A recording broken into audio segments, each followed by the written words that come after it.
लेकर स्वास्थ्य विभाग की क्या है तैयारी और कोरोना काल में हुई सरकार से चूक पर हमलावर हुई विपक्ष का स्वास्थ्य मंत्री ने कैसे दिया जवाब। देखिए हमारे संवाददाता के साथ स्वास्थ्य मंत्री की ये खास बातचीत।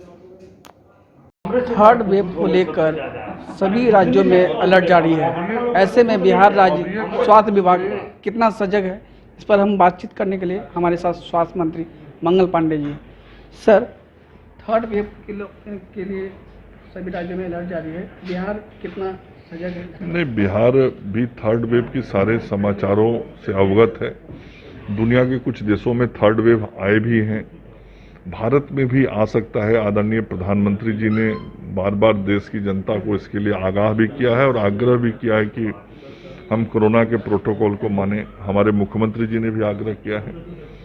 और यह जो थर्ड वेव है, इसमें जिन चीज़ों की आवश्यकता हमको और पड़ सकती है, उसकी हम तैयारी भी कर रहे हैं। ऑक्सीजन की पर्याप्त उपलब्धता रहे, नए ऑक्सीजन जनरेशन प्लांट्स लगें, ऑक्सीजन टैंक्स लगे, वो सारे कुछ लगाए जा रहे हैं और 31 अगस्त तक राज्य में ये व्यवस्था पूरी बना ली जाएगी। इसके अतिरिक्त ऑक्सीजन क्रायोजेनिक टैंक हमारे लग रहे हैं, मानव बल की बहाली हो रही है, डॉक्टर्स की बहाली हो रही है, उसके अतिरिक्त ट्रेनिंग के काम हो रहे हैं, जो आवश्यक उपकरण अस्पतालों तक पहुंचाने हैं वो कार्य हो रहे हैं, आधारभूत संरचनाओं को ठीक किया जा रहा है।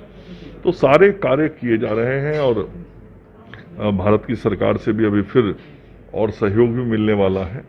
तो हम सारे सहयोग को लेते हुए और राज्य सरकार के संसाधनों के साथ कोरोना के तीसरे वेव से लड़ाई यदि आती है तो उसकी मुकम्मल तैयारी कर रहे हैं। सर, स्वास्थ्य विभाग ने टीका का एक टारगेट रखा था जिसे अब पूरा किया गया है। बिहार दूसरा ऐसा राज्य है जो टीका का टारगेट पूरा कर रहा है। नहीं, देखिए, हमें जो टीका की उपलब्धता होती है उस अनुसार हम पूरा टीकाकरण का काम कर रहे हैं और बिहार ने भारत की सरकार से बातचीत करके 6 महीना में 6 करोड़ डोज देने का निर्णय किया है और ये सभी लोगों तक टीका पहुंच जाएगा, सबको हम टीकाकृत कर देंगे। और हर महीने टीकाकरण की संख्या बढ़ती जा रही है। जितना मई में किया उससे ज़्यादा जून किया, उससे ज़्यादा जुलाई किया, तो ऐसे ही हर महीने ये बढ़ता जाएगा और जो 6 माह 6 करोड़ का लक्ष्य है उसको हम प्राप्त करेंगे। टीका एक्सप्रेस गाड़ियां चल रही हैं, जो हमारे वृद्धजन हैं, दिव्यांगजन हैं, उनके घरों तक टीका पहुंचा रहे हैं। जो बाढ़ प्रभावित क्षेत्रों में वहां नाव से टीका भिजवा रहे हैं। तो सारा कार्य किया जा रहा है। सर, एम्बुलेंस की किल्लत भी सेकेंड वेव में काफ़ी देखी गई थी, तो ऐसे में अब राज्य सरकार क्या इस पर तैयारी कर चुकी है अभी तक? स्वास्थ्य विभाग की तरफ से भी और नए एम्बुलेंस खरीदे जाएंगे। मुख्यमंत्री ग्राम परिवहन योजना के तहत भी एम्बुलेंस लोगों को दिलाए जा रहे हैं। प्रति एम्बुलेंस 2 लाख रुपए की सब्सिडी राज्य की सरकार की तरफ से दी जानी है और पूरे राज्य में ऐसे 1000 लोगों को ये एम्बुलेंस उपलब्ध कराया जाएगा। तो वो एम्बुलेंस भी जो सब्सिडी के माध्यम से लोगों को चलाने के लिए दिया जा रहा है मुख्यमंत्री ग्राम परिवहन योजना के तहत, तो वो एम्बुलेंस भी बढ़ेंगे और स्वास्थ्य विभाग भी अपना एम्बुलेंस और संख्या बढ़ाने वाला है। 250 एम्बुलेंस खरीदे गए हैं स्वास्थ्य विभाग? नहीं, अभी खरीदे जाने। सर, एक लास्ट सवाल है। विपक्ष सवाल उठा रहा है कि ऑक्सीजन से एक भी, जो बीजेपी सवाल कर रही है कि ऑक्सीजन से एक भी लोगों की मौत नहीं हुई, इस पर एक अब राजनीति शुरू हो गई, उस पर क्या कहना है?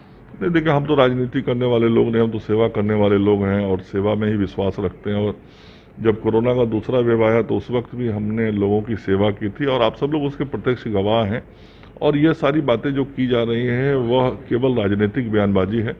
आप लोगों से बेहतर गवाह कौन हो सकता है? आप लोग प्रतिदिन उस समय हर अस्पताल का समाचार रखते थे, चाहे वह सरकारी अस्पताल हो, प्राइवेट अस्पताल हो, मरीजों से, मरीजों के परिजनों से आप की बातचीत होती थी। और उस वक्त आप ही लोग देखें, कोई एक भी घटना इस तरह के राज्य के अंदर नहीं हुई कि किसी अस्पताल के हमारे किसी बेड पे किसी को ऑक्सीजन की कमी हुई हो। तो सत्य तो यही है जो आप लोगों ने देखा। अब घर में बैठे हुए लोग आज कुछ बयानबाजी कर रहे हैं तो वो राजनीति है। अब कांग्रेस के साथ साथ राजद भी अब सुर में सुर मिलाने लगी है। तो अब राजद के लोग और राजद के जो नेता हैं वो संकट के समय में कहाँ रहते हैं वो आप लोग ज़्यादा बढ़िया जानते हैं। ये थे हमारे साथ मंगल पांडे, जिन्होंने कहा कि थर्ड वेव को लेकर बिहार राज्य पूरी तरह से सजग है। रंजीत विशाल, समाचार प्लस, पटना। समाचार प्लस, खबर वही जो हमने कही।